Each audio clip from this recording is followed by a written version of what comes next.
Well, you know what, James? A wise man once said, and I wonder, when I sing along with you, if everything could ever be this real forever.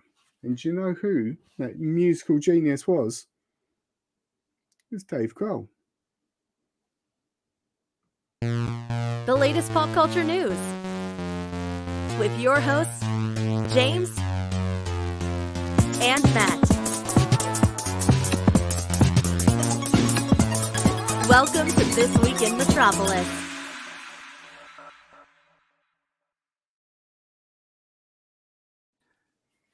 Good Hello. evening and welcome to another episode of This Week in Metropolis. And for those of you that are kindly joining us live this evening, you'll notice that we're joined by not one but two guests this evening. The lead frontman and the drummer of the UK Foo Fighters. We've got Jay. Wave to us, Jay. For the listeners, you won't know that's Jay waving because you're listening. But we've also got Ollie with us as well. Welcome to you both. Thank you so much for joining us. Hello. How are we? Good evening. Good. Very well, James. I was genuinely excited, and not that I'm not excited for other episodes, but I think we spoke a bit before on the show, but Foo Fighters have been such a part of my musical life as such. It was sort of it's like having superstars on the show. I'll be honest, not just it is. It's a funny sensation. It's a weird feeling. I feel like I've got nerves actually tonight for the first time in a long time, which is really weird. And even I think when I reached out to you, Jay, and said like we'd love to have you on the show, and you said, I'll check you guys out and then I'll get back to you. It was like, I feel like we're being vetted here to see whether please like us. Please.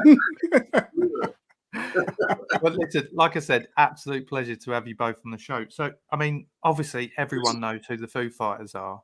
And if you don't, where have you been for the last, how many years are they now, Matt? What's your line? 18 years, yeah, where have I you would say. But you guys, I mean, from what I've researched, I want to say you kind of started as a band back in 2007. Was it as Speedster? Speedster was the cover band that I started in 2004. 2004, wow. That became a Foo Fighters tribute band, but yeah, not through any kind of planning. Yeah. Was it just that was what kind of took off a bit, and people were requesting you to do more Foo stuff? Yeah, we had a couple in the set, and people wanted more, and it really only happened because I was approached by a festival promoter who said, "Will you come and headline our festival?" And I said, "Great. What do you want us to play?" And they said, "What do you mean? Like tribute band. Everyone's talking about you," and that's kind of how it started. What was your first interaction, or not interaction? What was the first time you heard the Foo Fighters, or to have discovered the Foo Fighters as such?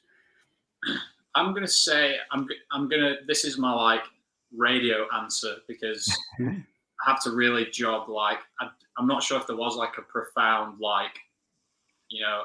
I used to watch MTV when I was a kid obsessively as most people did, and it was probably the My Hero music video, or maybe the Everlong music video or something when I was I don't know, 7 or something. That I was kind of I used to just listen to. I was going to say that makes me feel incredibly old. You saying that, if I'm honest. But then probably when it was probably when Echo, Silence, Patience and Grace came out, and I heard Pretender and Long Road to Ruin and songs like that, where I was okay, this is a band that I would now class as one that I enjoy listening to, and I would class myself as a fan of, rather than just being aware of them existing as a band, which I did before that, and then have since of course, as you do if you find a new band, you go on the back burner and you listen to every album they've ever done and all that kind of obsessive post look at everything, and then from that point it was just every time they release new music now, even outside of being in our band, is like an exciting thing, because it's like music that you want to hear, and it's music from a band that obviously, like, same for you guys, means a lot. And you feel part of it, I guess. You kind of grow up with it, and you know, you remember parts of your life where certain albums came out and certain songs and what you were doing when you first heard it and stuff. Like, I heard the new song today driving on the way here, that they put out today, and it took me like the entire journey here to get through it. It's so long. It's so long. What was yours, Jay? Then your first experience? Oh, 1950. No. Look good for your age, Jay. It was actually around.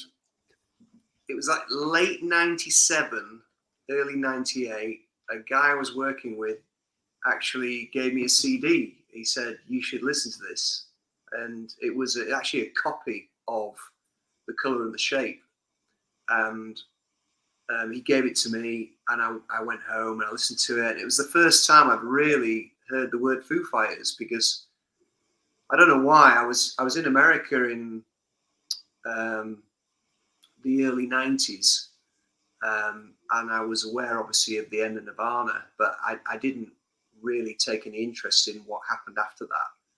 So it was '97 before I really heard the name Foo Fighters. And then, I loved it. And I guess there was only one other album before that, which I obviously got. And then this guy who gave me the CD, a guy called Tracy, he was from America, but I worked with him in the UK. We went to see the Foo Fighters together. It was almost like it had to be him. You know, he gave me the CD, and we saw them play in Manchester on the One by One tour. Wow. In 2000, 2001. Probably, yeah. So yeah, that's where the fanship started, for sure. I think for me, you know, similar to Ollie, actually, growing up, when I started getting into rock music and new metal and all them sort of kind of genres of music, I remember watching on kind of MTV and Kerrang and Learn to Fly, because I just remember that video kind of just made me laugh my tits off as well. So I think that was the one that kind of stood out to me from an earlier age. But then since then, it's just literally been album after album. They're one of the few bands that I think have gone through so many kind of, wouldn't say they've changed their style up dramatically, but every album they always deliver. And I feel like there's other bands where, you know, the first album's amazing and then the second one's a little bit ropey and then they try and tweak things a little bit. I just think the Foos have always been consistently amazing. I don't know if you'd agree with that, Matt, but yeah, definitely. And they're consistent, I think, is the right word. And they just stick to their lane, and I think they do them, don't they? Which is the good thing about them. My just share my first memory of them. I am a huge Nirvana fan, and sort of my favorite band in the whole world. And after Nirvana, there was a bit of a void. You didn't really sort of hear a lot. And then I remember there was a late night TV show called Noisy Mothers in the early 90s or mid 90s. It was like a late night heavy metal rock show, and they played this video of Dave Grohl at a university doing this gig, like this one-off gig. And I remember seeing it like, oh my God, it's Dave Grohl. Like, because you at the time he did a B-side on one of the Nirvana songs, but other than that, drummers don't often transition to do more as such at the time. And then sort of like from that moment when they released the first album, there it's like, wow, it's Dave Grohl. And you realise, like, going from one of the most incredible drummers in the world to being this front man, it's like, wow, that's special. They're definitely very, very special. Yeah, really. Yeah. And I love that he still mixes it up. I mean, that, you know, even not that long ago, I know he would kind of switch it up on stage, and he'd go and play the drums for a bit, and Taylor would go and do a bit of vocals, which he's done Bohemian Rhapsody a few times, and Under Pressure, and some of them kind of Yeah, and just brilliant. I love how he's such a he is a bit of a magician really when it comes to music. But for you guys, again from the research I've done, was it kind of 2013 when it's all started to grow a bit bigger than I don't know whether you guys ever felt it was going to get as big as what it has, but kind of the O2 Academy venues and things like that, you kind of started touring a bit further afield in the UK. Yeah, it was a guy who sent a scout to a show that we were doing, and unbeknown to me, and that following week, he got in touch and said, "I've got a good contact with the O2 Academy group, and I'd like to put you forward for an O2 Academy tour." And Wow. we've done it ever since 2013. Was that a bit of a pinch me moment, Jay? Oh, completely. I mean, up to that point, we were still really probably just a small tribute band. We were turning up at venues in 3 or 4 cars, that sort of stuff. And once we got offered that, it was like, right, we need a tour bus. Yes. And it ain't going to be a transit van. Yeah. And you have a really cool van from what I've seen in the videos as well. Yeah. Well, I've messed around with classic cars all my life, and I've always been into American muscle cars, and I knew that when Nirvana went on tour for the first time, they went on tour in a Dodge Ram van, and when Dave and the Foo Fighters went on tour, they went on tour in a Dodge Ram van. So I said it's got to be a Dodge Ram van. Got to be a Dodge Ram van, yeah. Amazing. And I found How is that for economy though? I can't imagine that is that kind on your pocket. Don't talk about that. Whiskey, it'd be cheaper. So it all kind of took off from there then, and even a year later, 2014, that's when we get to Brighton, and I watched this video. I mean, I'll just paint around, so I'll jump a bit ahead here because 2017, the BBC done a kind of mini documentary, didn't they? Which I know you was kind of interviewed on and added your part to, and it was about you being called up on stage at Brighton. Were they doing like a warm-up gig, weren't they? I think for a bigger show they were doing, and he called you up on stage to basically sing with him. And the video, I mean, for the viewers, for the listeners, if you haven't seen this, go and check it out. It's about 15 minutes long, this documentary, but it is incredible. Just that moment. I mean, we all dream of meeting our heroes, but that, oh my God. Even I literally had goosebumps when I'm watching it, thinking that must have felt incredible. Yeah, I mean, what can I say? It still feels like it was a few weeks ago, and yet it's nearly 10 years ago. Yeah. 10 years next year. And I guess there's a couple of things to say, really. The first one is that the video that I would encourage people to watch is the actual clip of what happened at Brighton. If you go on ukfoofighters.co.uk and click on Holy Shits, which is their pseudonym, you'll find the video that the world's press shared. So it's had like 100,000 views. And that's everything that happened, from start to finish, whereas the documentary only shows a few clips. Yeah. The second thing to say really is I used to dream. I literally would wake up having had dreams where I met Dave and I'd say to Dave, "Come on, Dave, get me on stage. Let me sing a song, something." And I used to wake up and go, "God, another dream about that. This is crazy." Yeah. And around those times of having dreams and stuff, I was reading his biography, and I didn't know he was, at that point, I didn't know his history. I didn't read about him, so I didn't know that he grew up in Virginia. I was born in West Virginia. I was born like 75 miles from where he grew up and all this type of stuff. And at Brighton, it was really weird actually, because I remember we were outside when we were hoping to meet all of them, and we were hoping to go into the backstage area and, you know, get to hang out with them and stuff. So because that didn't happen, because the world's press were there and there was no time to kind of get us in, I kind of entered the gig a little bit dejected, thinking, oh, I haven't met them, you know, bloody hell. Yeah. And like 2 songs in, he starts saying, hey, well, there's a bit of pressure tonight. England's premier Foo Fighters tribute band are in the house. Where are you? You know, and I'm like, oh my God. Like, is it me? I was just happy that I've never heard him speak about tribute band. And I was just happy at the idea that he was happy to like give us a shout out. I never knew that 3 or 4 songs later he was going to like put me on the spot. And what went through your mind when he said, come up? Like, what was you thinking at that moment? I know what you're thinking. Yes. Please be a song that we play ourselves. Please let me know the words. Please let me know the words. If he kicked into like, I do not like gimme stitches, he'd been like, no, I'll just mine. It's all right, mate. Yeah. You take this one, Dave. You know what, though? I didn't really, I don't know, I think my mind was blank. In fact, my mind was blank.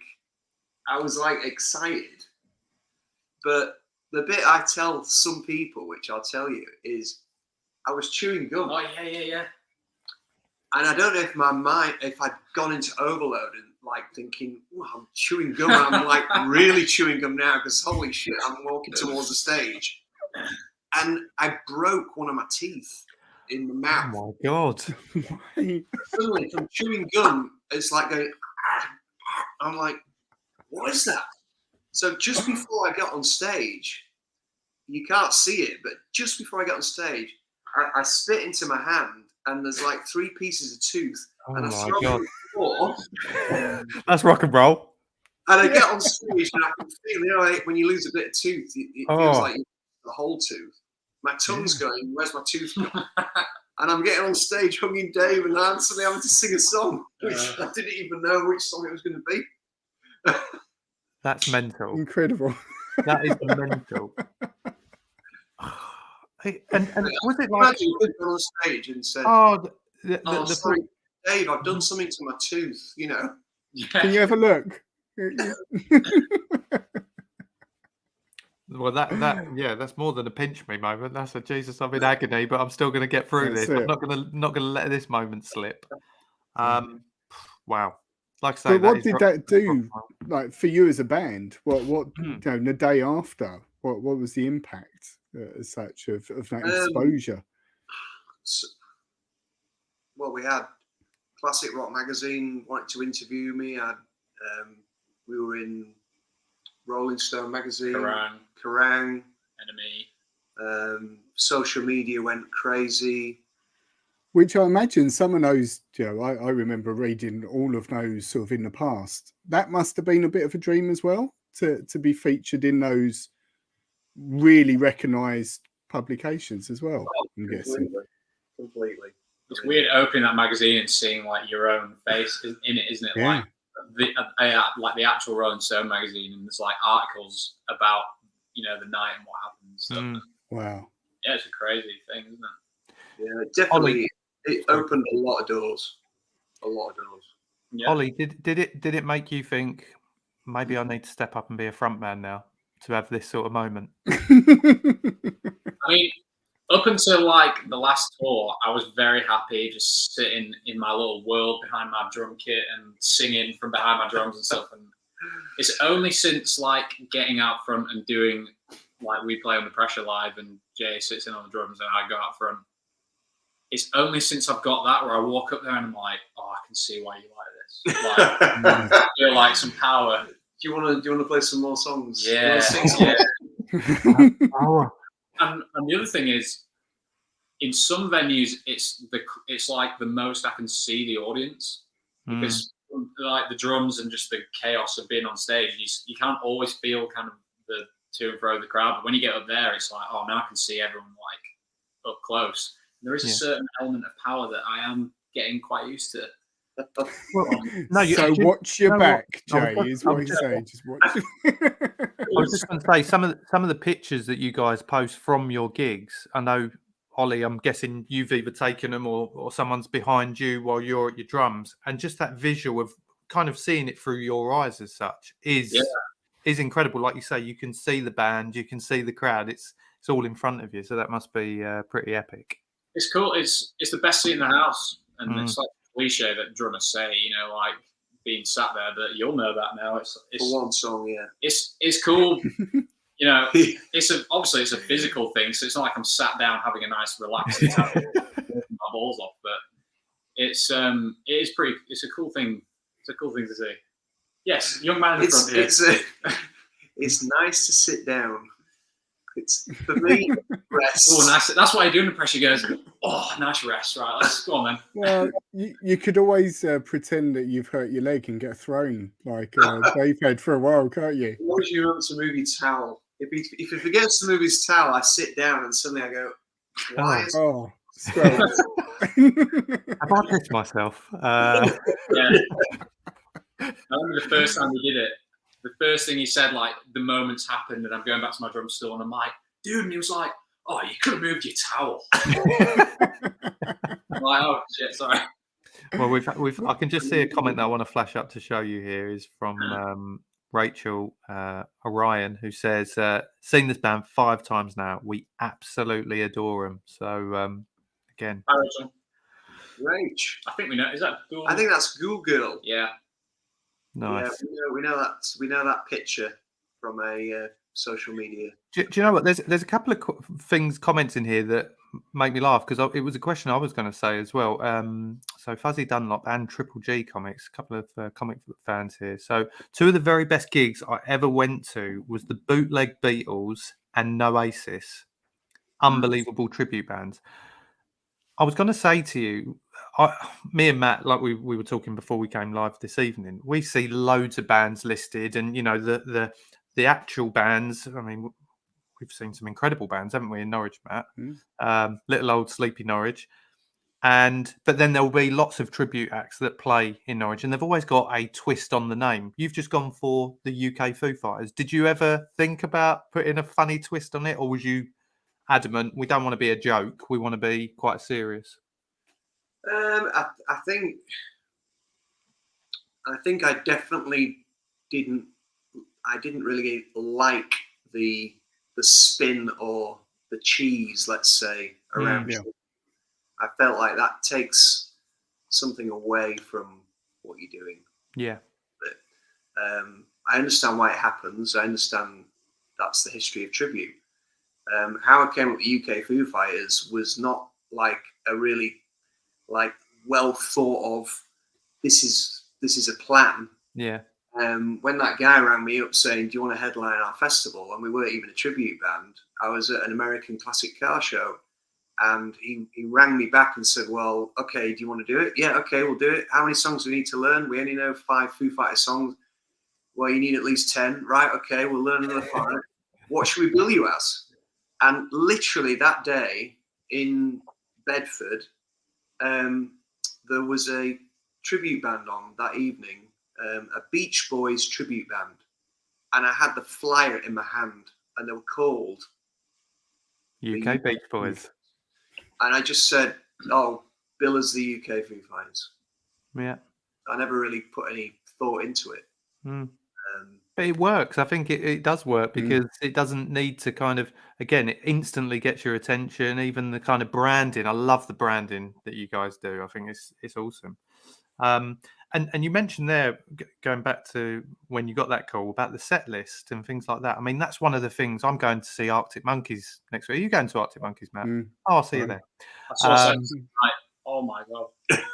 Say that again. I saw their set list from last night. Yeah. And what they opened with, I was like, I love a set. I write all our set lists, so I'm like a set list geek. So when a band does something like that, I'm like, yes. Yeah. And that's the thing. Like, I'm quite obsessed now. When I go to a gig, is to find out what the set list is. Just to, I don't know. I like to be a little bit prepared. There's I like to then make a Spotify playlist out on the set list of I do.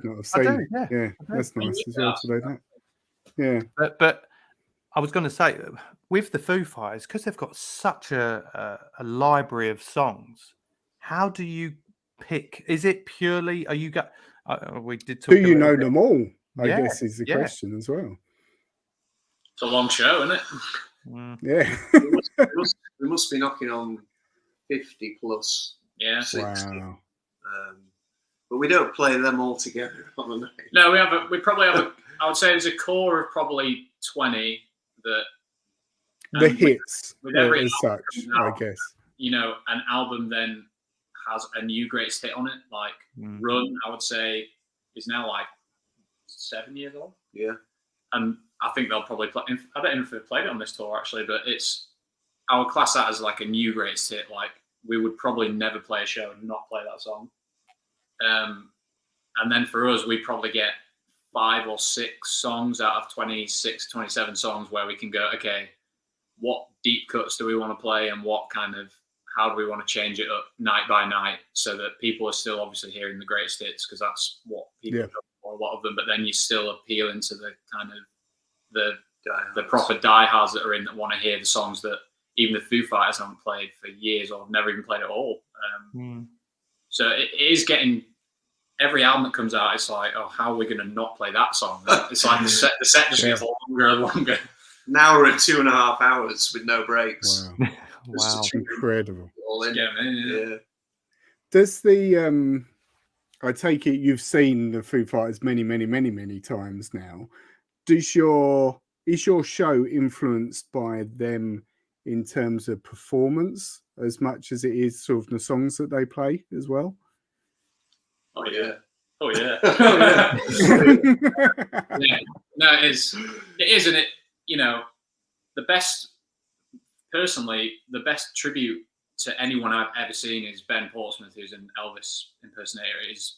My mum is the biggest Elvis fan, other than maybe you, on the planet, and my dad, if he's watching, hi parents. It is scary how good he is, and you really feel like when you sat watching him that you are watching Elvis, and he does all the eras. He does the young Elvis, and he's kind of, you know, quite young looking, and then he has the jumpsuit and the comeback special, and it's just mind blowing how good it is. And the attention that he pays to the in between stuff and the outfits and how Elvis would play a song live in that certain era is definitely something that we do. The era thing is a bit more difficult because obviously I know like Dave is always just wearing wore a black shirt on stage pretty much. Yes. You're nailing it. Changes don't really exist. I like maybe my vest off at one point, but that's about it. We're not like the bootleg Beatles or Tribute, which are constantly kind of going through eras of stuff, but definitely like how the Foo Fighters will play a song live. We definitely get into that, though. We will dissect live breakdowns, instrumental sections, crowd involvement sections. I mean, literally, you know, we're if you look at their last 27 years, I guess there's going to be a point where you could go, I don't know, Wembley gig or maybe another gig. There's going to be like an absolute pinnacle of them as a band. Yeah. With it. And that's probably where we're at, you know, in terms of replication, let's say. I posed this question James. I posed this question before we went live, but sort of visually, obviously, both of you very much look the part in terms of the members in the band. If they came out, you know, sort of next album, Dave's looking like me with a bald head, and you know, would you adopt that look? Do you want to be authentic to the T as such? No. I'm saying no, as in if you're watching Dave, don't do it. Don't do it. Yeah, because I ain't doing that. Amazing. I mean, you know, I was lucky enough, Matt. I can't remember if you went. We had Norwich Big Weekend here, BBC Big Weekend. Radio 1 Big Weekend. Radio 1, that's it, yeah. It was a few years ago now. It seems like a long time ago. Pre-kids, put it that way. So at least 6 years ago. and Foo Fighters were headlining on the last night, and I don't think any gig I ever go to will top that. And that wasn't even them playing the full set. It was them, I don't know, probably from about 8 o'clock till 11, something like that. But it was just incredible. And like you guys said, you know, even the kind of solo parts. And I remember Taylor doing his drum solo, which you're just mesmerized by it. Obviously, we had the sad news with Taylor last year, but I saw in one of in that documentary, I think it was, Jay, where you had the honor of meeting Taylor, didn't you, outside the recording studio in America? Yeah, that was my super fan out. I mean, again, I'm sure the documentary probably, I don't know how much of it kind of covered, but what was that moment like as well? Because you've obviously had the pleasure of playing on stage with the band, but actually meeting Taylor as well. Yeah, well, the meeting Taylor happened before the Brighton event, which was I went on vacation over there, and I just looked up. I was curious where I was in relation to Studio 606, and when it was like 20 minutes away, I was like, 20 minutes in America is nothing. To an American, that's, you know, the other side of the country, isn't it? Yeah. But, you know, to a Brit, that's down the road. So it felt a bit weird, really, because I've never done that to anyone, as in, not like, I've not tried to knock on the door of anyone famous, you know. I've never had the desire to do that, but 20 minutes away from Studio 606, the stupid fanboy in me thought I might get inside, you know, and they might show me around and go, "Oh, it's Jay, yeah, come in," you know. And the girl on reception, when I rang the buzzer, she said, "Oh yeah," well, she was happy to tell me that they were there, apart from Dave, but no, that I couldn't come in. No. And I said, "Well," I said, "maybe it's a little bit different. I'm in this band called UK Foo Fighters, and we're a tribute band." And she went, "Oh, well, no one said that before. Give me a minute." Wow. Obviously disappeared, and came back and just went, "They've actually just finished. Taylor's on his way out." So that's how I met Taylor. We just had a brief chat. I gave him a flyer, and he commented on the flyer. And yeah, I mean, literally, they're all just down to earth guys. You know, he was in his slightly beat up old truck, naked to the waist. Taylor, you know? Yeah, no, that's mind blowing. That is. Well, we've got another comment as well from a fan. No, wrong one. There we go. Amy P, one of the best concert experience ever in the UK Foo Fighters at Manchester Academy 3. Amazing musicians and the nicest people ever. There we go. Here's a fun fact about Amy P. Yeah, let's tell her. Let's tell the world about Amy. Exclusive. Let's get a banner coming up. Exclusive. Exclusive, which is all public knowledge. Because everyone knows it's already happened. Yeah. Amy played with us at Manchester Academy last year. Interesting, because I remember seeing when I was. I think I've seen that on something. I think I saw it as well. Yeah, where you. Yeah. It's Amy now, and it's not somebody else called Amy. I'm thinking it is Amy. It most likely is. I know she's watching. It was Academy 3, and we didn't do Under Pressure that night. That was before Under Pressure, but that was the first time anyone's got up on stage. Yeah, we started. People are now standing in the audience holding signs saying, "Please can I play Monkey Wrench? Please can I play this?" And yeah, done a few. But yeah, Amy's we're a big band. I know. Made it, you know. It's incredible. Amy's a dude. She crushed it. She's gunning for my job. She's just confirmed, actually. When you become the front man, Ollie, you've got your drummer as well now, haven't you? Yeah, Amy. She's better than that. What? Just to kind of as we kind of come to closing off the questions, but what is kind of the long-term plan? Are you involved in other bands as well? I mean, we recently spoke to a guy who's in 3 different bands as a drummer, but I mean that's him individually. Do you guys venture out and do side projects as well, or is it purely the Foos? I don't, because I don't have time. I mean, it's tough because Ollie like has. there's like various side projects and original bands that I've been in, and I'm kind of always like wanting to start. Like I'm like, oh, we should definitely like in the next few weeks when we're less busy, let's get together and we'll do this. And then all of a sudden it's like we have like it's just like blocks of shows that just like that stops that momentum and then it kind of kills it off. And then but it's good, you know, like the shows over the last couple of years since COVID particularly have been like quite refreshing and quite kind euphoric. And even though they've been like really kind of desperately sad since Taylor passed away, it's kind of taken on this new thing of being able to celebrate that at the same time, you know, during the shows, and kind of pay homage to not only him but like 28 years of that band existing before like the new phase, which is going on now. It must almost emphasize the word tribute to some extent, because it is now certainly what you do, Ollie, is a tribute to him.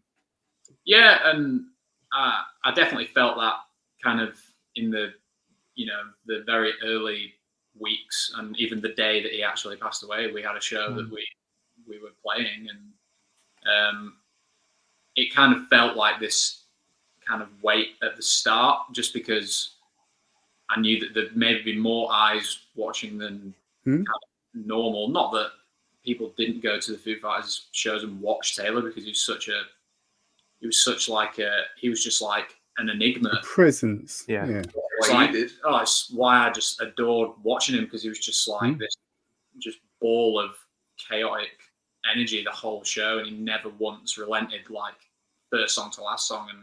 And that's kind of the toughest bit, is the physicality of trying to, you know, play his drum parts really loud and really fast for 2.5 hours. But I mean, we love it, and that's why you do it, isn't it? It's fun.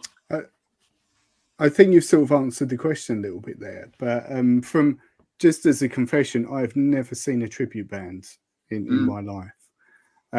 For people like me that haven't experienced a tribute band, what would you say is the place of tribute bands, and what would someone like myself expect to sort of get from it, I guess is the question. I think I always say really that it's a coming together of fans of a band that are there for the music, you know. It's, you know, I mean, we have to, being realistic, it's a fraction of the price of seeing the Foo Fighters, and it's on your doorstep, because we're playing, you know, in 60 different places around the country, and really it's about that, you know. It's a night out, listening to your favorite music, and you know, we give 120% every single show, and we hope it's still humbling to this day to get the feedback that we get, because you know, but it's really there's a sense of achievement, because we're trying to give people a live Foo Fighters show experience. And there's a lot of people who are in that room who've never seen the Foo Fighters live, and they see it from us first, and then they go and see the Foo Fighters, because they're like, this was an awesome show, now let's go see the Foo Fighters. So, I'm not saying it's the same, Jay, but if you look at some kind of theatre productions and musicals and things like that, they're trying to put on a performance of something that, you know, might be a movie, might be, you know, there's loads of different examples. Like Grease, let's say, you know, there's so many different productions of Grease, and you go to experience that thing, I guess, isn't it? Yeah.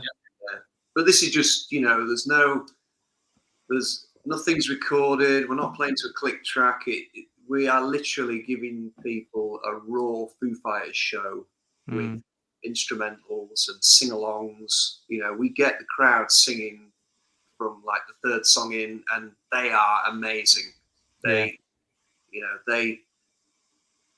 they give back as much as we give, and it's a hell of a night. You know, it really. I always say actually that once we get the crowd singing and we're stood, you know, I always say to them, now it's a Foo Fighters show, not because of you. You know, you're all in it together as such. You're there playing the songs, but everyone's in it together as collective fans of the Foos. Yeah, and it isn't like that. A lot of the venue people that I speak to say we never seen a tribute act like this. And I say, well, thank you very much. But I said, the reason we're saying that is because you've never seen a tribute act get the audience so engaged that the whole room goes crazy, you know? Yeah. Which again, Jay, is exactly what Dave Grohl does, doesn't he? He has the audience in the palm of his hands. If you've been to his gig, if you've ever watched a live gig, he literally has them in the palm of his hands throughout. He talks to 80,000 people as if there's only one of them. I think is the thing, isn't it? It's and everyone feels part of that. And at one point in time, he called up Jay and said, "I want to see what this motherfucker can do." And you know, I mean, who does that? I mean, it's mind blowing. So incredible. Have you got any more questions, Matt, on your list? Because I've got some short, quick fire questions to you both. There's only 3 of them. Favorite ever Foo song? Ollie? No, these days. No, it's not these days. Oh, I don't know. I'm taking that answer. Favorite ever Foo Fighters song? To play or just in general? No, just in general. Your fan song. What as a fan is the one you love the most? Aurora. Did you just say Aurora? Aurora. Yeah, as a fan, we don't play it yet. Oh my god! In Norwich in November by any chance? Aurora is my favourite. So I think it's a powerful song. Powerful. Jay, is yours Aurora? Sorry. I feel like that's like the easy answer. It's Aurora. Come back, the joint answer. No, my favourite song is a song by Queen called Under Pressure. That's my second favorite. I love Under Pressure. Yeah, you know why? I don't think that's the right answer. Yeah, but Man, there's a Foos connection in there, so it's all fine. It's all fine. You know, it's because I get to sit down behind the drum kit. No, I mean, I could give you a lot of answers to that question because there are a lot of different songs that mean different things. Yeah, exactly. Yeah. I'll give you one. When I'm away from home and I come home, I always think about the song called Home. Home. I got that because of the home references. Yeah. Dave plays the piano on that tune. Look it up. And I used to play that on the piano to my little girl when I got home. Lovely. Really nice. Absolutely not quick fire by any stretch, is it? No, it's not. Just say Highland G. My new answer is low. We've had a comment that Highland G's favourite is My Hero. Beautiful song. Highland G, who'll be coming on the show in a few weeks' time. Matt, what's your favourite? Everlong. Everlong. Good answer. The Colour and the Shape album was one that I think hearing the first Foo Fighters album was it was great, but I think it wasn't defining. Whereas then the Colour and the Shape came out, it was amazing. Just took them to the whole new level. Yeah. Well, that was my next question actually. So you've just answered that. Favorite album? There is nothing left to lose. I think that will always be the case as well. Like I don't know what it is about the album. I think it's the knowing that it was just 3 of them at the time doing it, and they were just in Dave's house in the mountains, kind of just chilling out, writing music. I don't know why it is, because Wasting Light is probably what I would perceive to be their best album in terms of a full full package. But I love there's nothing left to lose. And I think that's a lot of people like that. Matt? Oh, you've just said yours. Sorry, Jay. Mm-hmm. I would be. I don't know. I mean, I'm drawn to The Colour and the Shape because it's the first album that I heard. It's the one that got me into the Foo Fighters.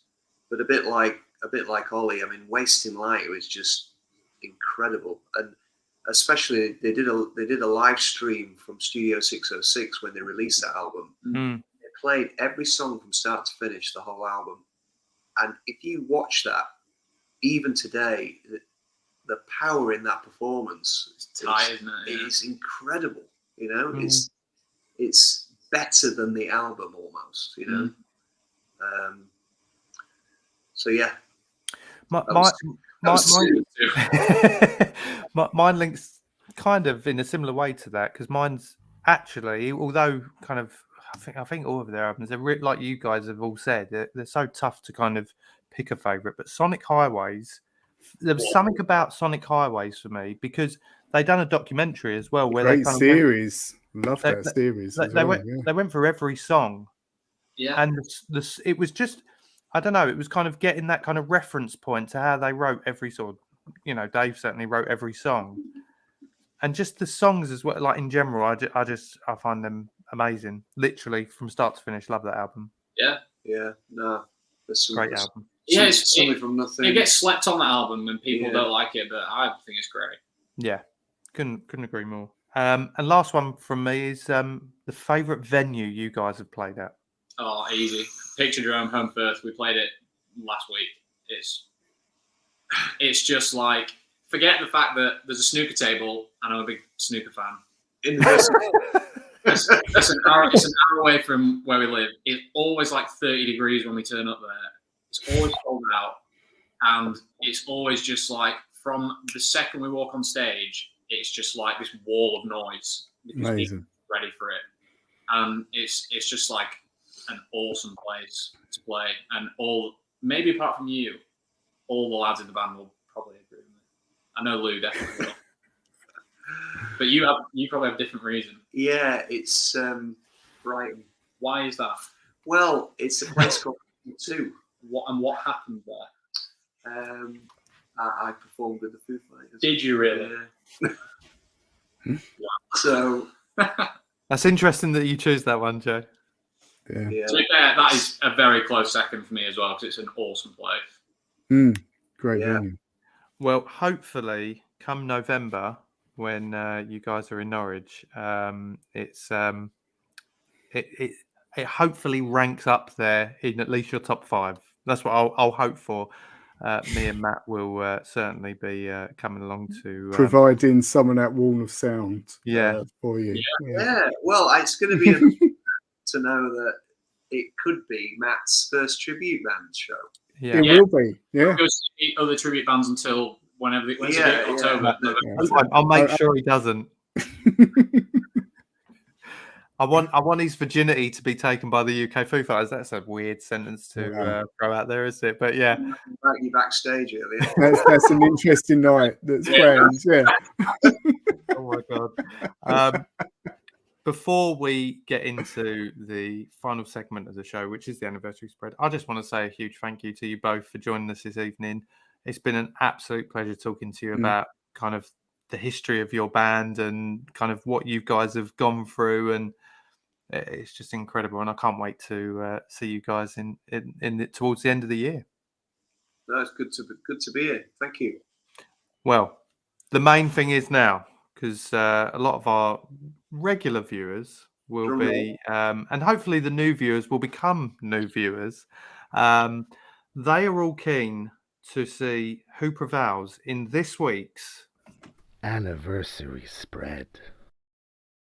That's right, and the dulcet tones of James T. Keegan there with anniversary spread. So, for those of you that don't know, because there's a lot of new viewers and listeners this week, the anniversary spread is not a rip-off of Talk Sports. What do they even call it, Matt? Birthday spread. Never even heard of it. But the anniversary spread, we celebrate movies, games, TV shows, songs that have been released on this day over the years, and it's up to you. You guys, you'll be up against Matt this week, so you can confer, which is great for you. And it's an actual special this week because I've picked 5 songs that were released on this date, the 30th of May, from over the years. So you guys will go first. The winner will be the one closest to 0. No one ever gets 0. Are you going to surprise us and get 0? That's what I want to know. Last week, just for It was the quite close last week, wasn't it? well, you say it was quite close. It didn't end up being that close, but it was close enough. But Matt did win last week. But for anyone that doesn't know, last series Matt had a shocker. He lost loads. So Matt has no idea what songs are listed on my bit of paper in front of me. So we always offer the guests to go first. The first song that was released on this date, but what was the year? Who knows? I know because it's written down. But You're Beautiful by James Blunt. What was the year? I don't know. I love Ollie. I don't know. Well, No, I do. I think I do know this. But Matt can hear the answer, though, can he? no, he can hear what No, you it's guess, your and he's guess. got to guess a It's year your as guess. well. I'm not going to say whether you're right or wrong. It'll be. I whatever say the he difference- has no idea. He might be like, okay, well, I know the decade roughly. Don't ruin the spread. Now the key is what you guys can do if you choose to is look in the comments because the viewers who are watching can also comment. So if you are watching, I'm confident in my answer. Okay. Matt's in the comments. Matt can see the comments. If I he can doesn't see know, the comments. but that yeah. doesn't necessarily mean they're right. Exactly. It doesn't mean they're right. As an example, last week, I'm sure it was last week, there was was it a game? There was a game that was Boy actually 3000. this year. And everyone guessed, Oh, you no, know, the 2 weeks ago, 90s yeah. or whatever. And it was actually this year. So unless you actually know, it's not a... I've got no idea, so I'm going to go with my brother here. Do I say it now? Do I just say it? What year are you Just say it. guessing, Ollie? 2003. Okay, Matt. What's your See, guess? Ollie's going to think I'm cheating now because I'm going to say 2004, but that's what was my instinct for it. Nah, well, I've done it now. You I've gone said in. It's around then, I think. Around then. Give it Okay. a say. Yeah. I can reveal that You're Beautiful. Anyone want to give a little rendition of You're Beautiful? No? Hate that song. That's Yeah. I know there's a word "you're" and Beautiful. "you're beautiful." Oh, Right. There you No, go. that's- Beautiful. beautiful.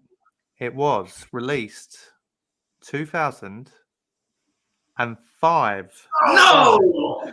So I'm going to say UK 2006 as well. God damn it. UK Foo Fighters are 2 out. Matt, you're 1 out. So it's close. It's close. Big Don't luck, worry. mate. There's still 4 to go. And delivered that to you, that nice little easy 2004 win.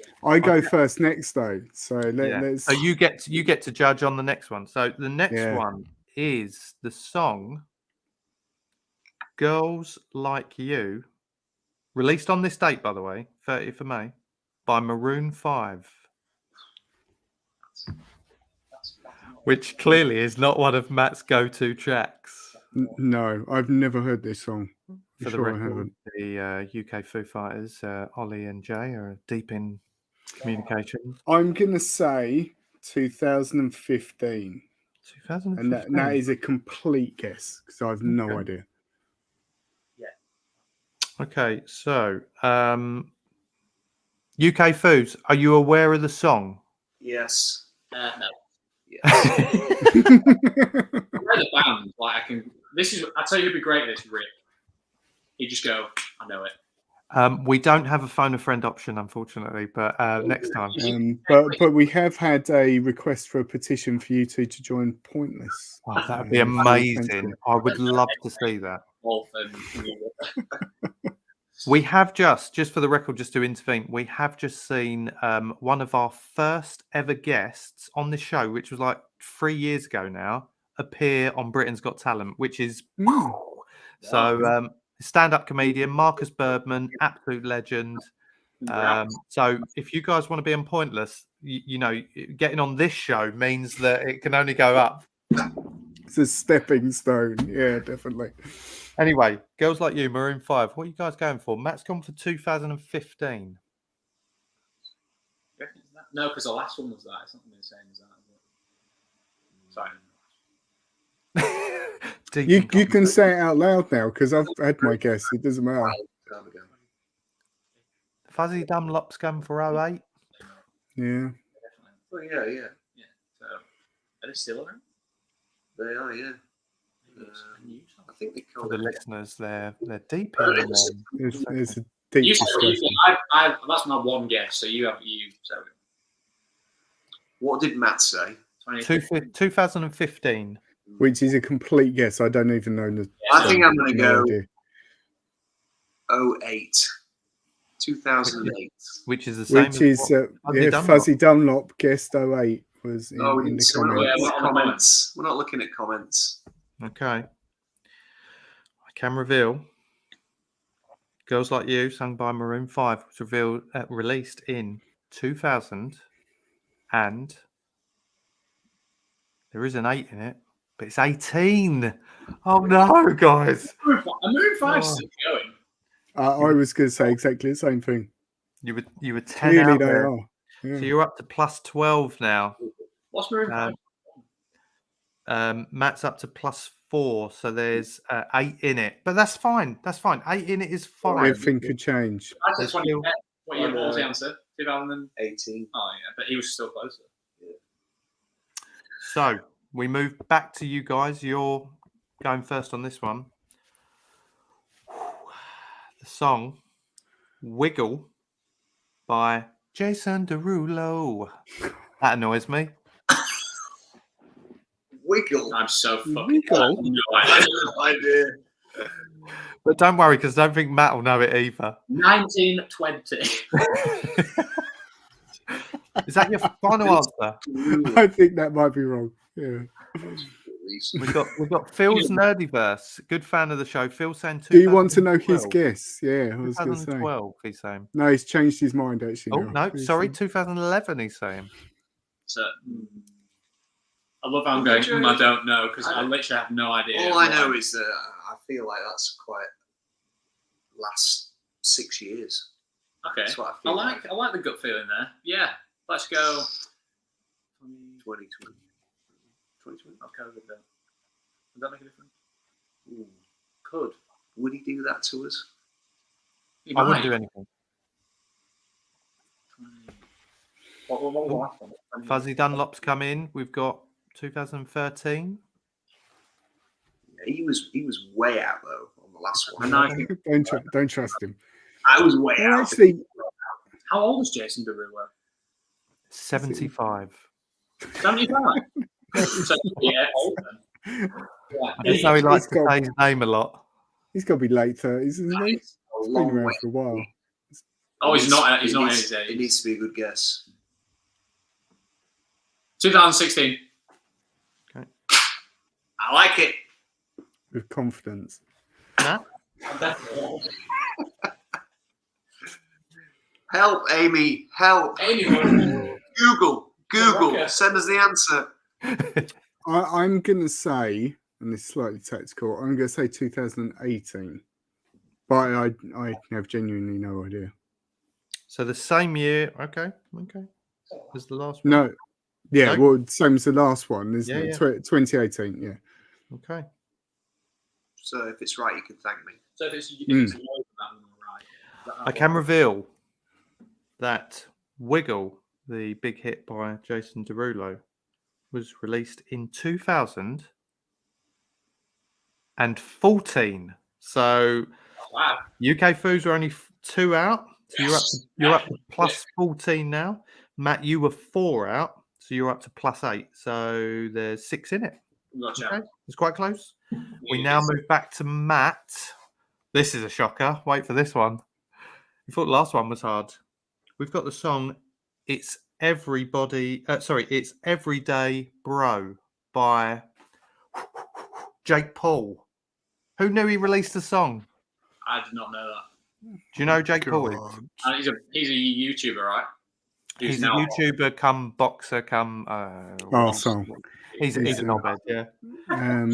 Hi, Jake Paul. No, you're watching, yeah. Yeah. Matt, I'm first, yeah, on this you're one. first. Yeah, he released a song. Who knew it?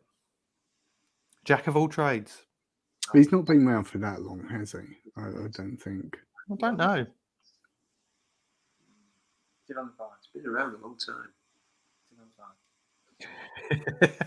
Hmm. Long time. I'm gonna say 2015. Okay. I think I might have been too far back with that. Okay. UK Foods, deep in discussion. What Do can it you be? want to know what Amy has said?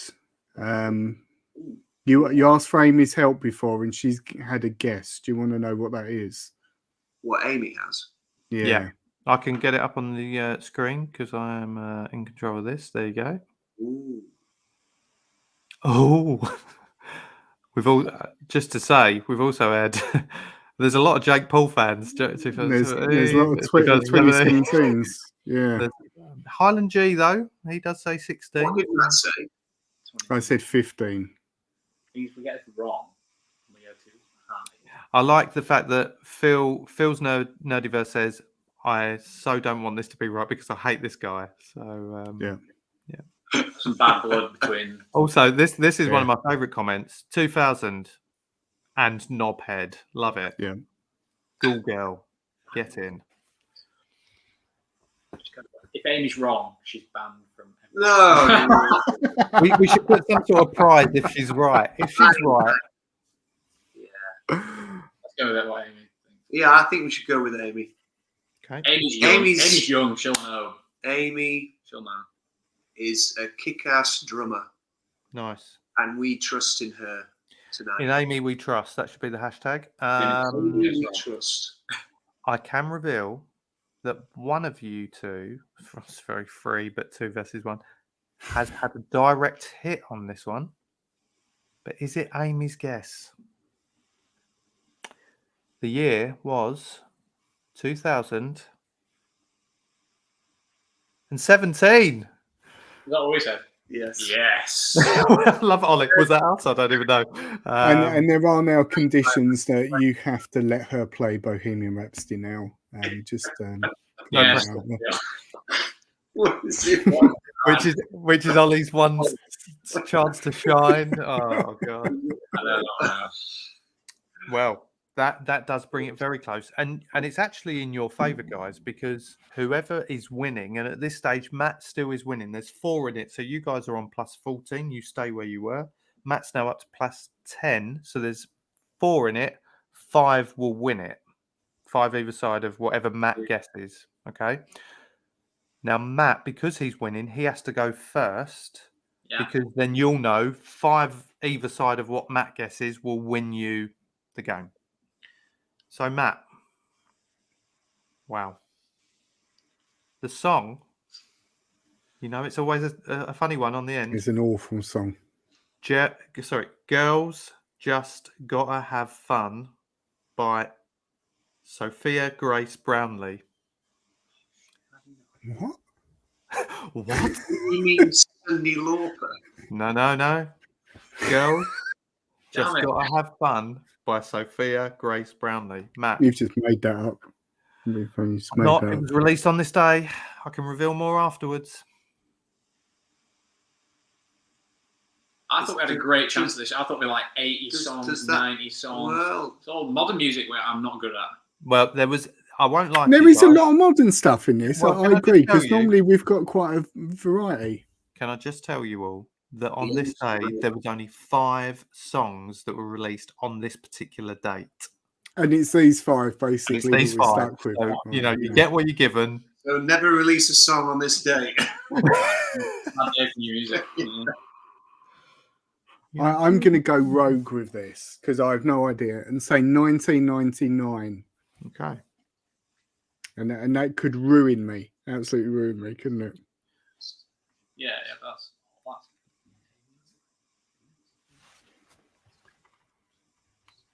Okay. So, it might not be. For you guys to win it, you either need to go 5 less or 5 more than 99. So it was either released, this is your guess, I'm guessing. Well, based on the fact that I'm in 94 close. Or in 2003. 2004.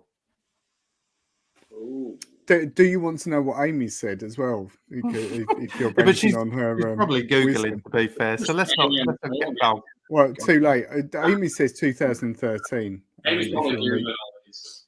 I was favouring 2013 over 1994. I said 2013 to you in that little confab that we had. You did. There you Before go. we even saw Amy's answer, which she's probably Google. We both There is no fact checking in this game, so you're No. fine. I can vouch for his honesty. 20. Are we lock it? Should we lock it in? Let's lock it in. What are you going for? Chris, oh no, it's not Who Wants to Be a Millionaire. Hello. I've got my answer now. 2013. 2013. I mean, you jump in well ahead of what you need, which could ruin it for you. But hey, we'll go with it. It'll be Amy's fault. I think I've ruined it for myself, if I'm honest. I can reveal that by some miraculous chance, I'm not saying Amy is definitely Googled, but Girls Just Got to Have Fun by Sophie Grace Brownlee, an internet sensation, was released in 2013. The winners of this week's show with plus 14 is the UK Foo Fighters. We should have some. Have we got cheer music, Matt? Have we got some? Okay. Yeah, we've got a cheer. Yeah, hang on. Here we go. Let's just play that. quickly. Take off, Luke. Yeah, big cheer. The crowd are going wild. Yeah, well, guys, what does it feel like to win the anniversary spread? Rigged. Rigged. You can't say next you won. Don't. Yeah, well, we had help. you put Amy on the call. Yeah. You called her out, but then we pinged her up, so that's fine. Amy, well done to Amy with the power of Google. Amazing. Fuzzy Dunlop. Rigged. Rigged. Yeah. It was rigged. We won and we're saying it was rigged. It was Amy is the winner. We fully cheated. Send her all the free gifts, whatever you were going to give us. Yeah. Amy, send us your address. We'll send you some stickers. We'll send you some merch. We've got all that. We'll do that. I've got one final question for you guys. Thank you for taking part, and thank you again for tonight. Last question: as a accomplished, amazing tribute band, if you was to put me and Matt, it can be in separate bands because we're very different looking, in a tribute band, what would it be? Ooh. He could replace one of the boys from Elvana because they're all bald and quite nice guys. I wonder where he was going there. They're all bald and.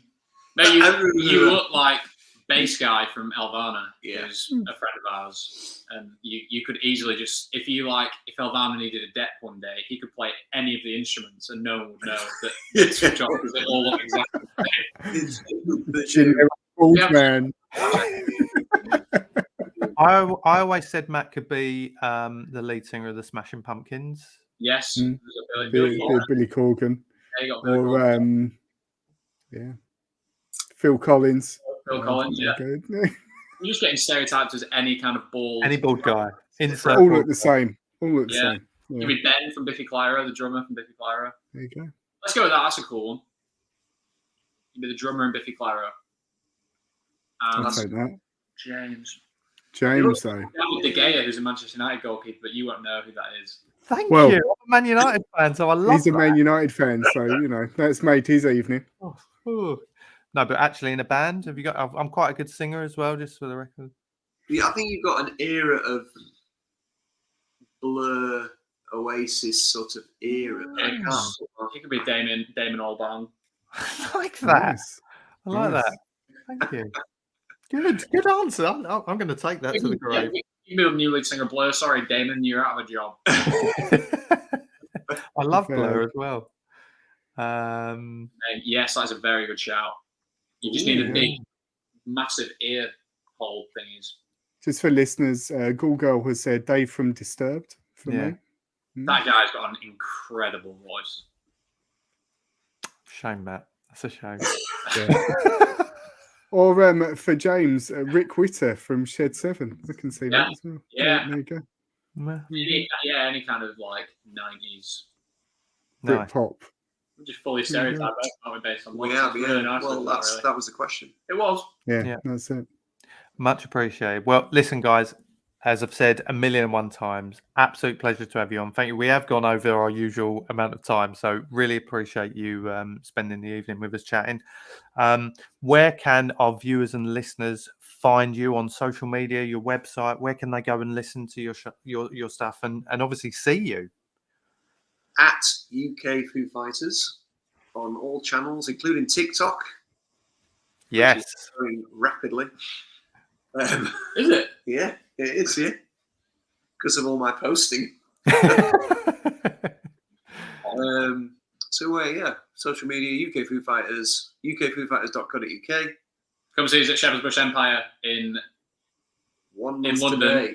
1 month today. 30th of June.